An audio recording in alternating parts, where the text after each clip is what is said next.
भूतिया हवेली का रहस्य। अजय और उसके दोस्त रवि, नेहा और संदीप एक पुरानी हवेली के बारे में सुन चुके थे जो शहर के बाहर एक सुनसान इलाके में थी। कहा जाता था कि वहां अजीब घटनाएं होती हैं और जो भी रात में वहां गया वापस नहीं लौटा।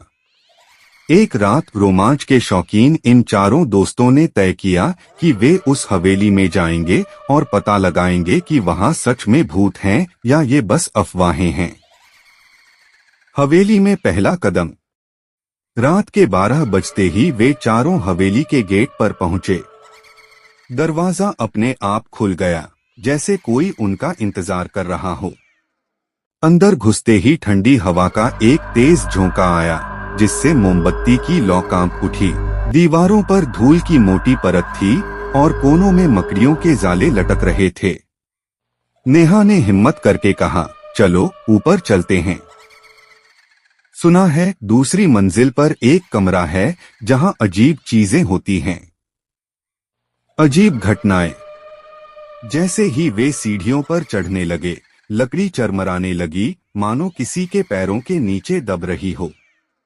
अचानक रवि की चीख निकली। किसी ने पीछे से उसके कंधे पर हाथ रखा था, लेकिन जब बाकी दोस्तों ने देखा तो वहां कोई नहीं था। संदीप ने हंसते हुए कहा, शायद तुम्हें भ्रम हुआ होगा रवि। लेकिन तभी हवेली के अंदर जोर की हंसी गूंज उठी, एक डरावनी असामान्य हंसी।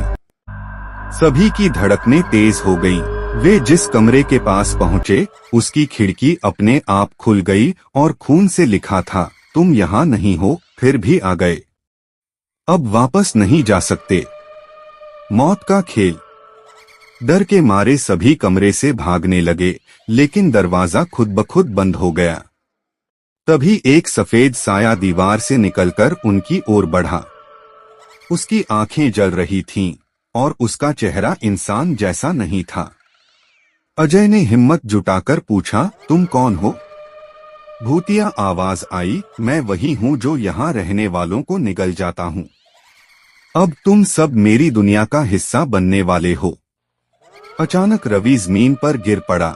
उसकी गर्दन पर नीले निशान पड़ने लगे, जैसे कोई उसे दबा रहा हो।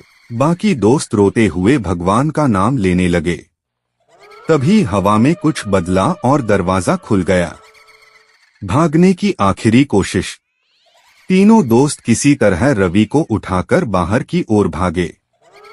जैसे ही वे हवेली से निकले, अंदर से चीखें गूंजने लगीं और वह दरवाजा जोर से बंद हो गया।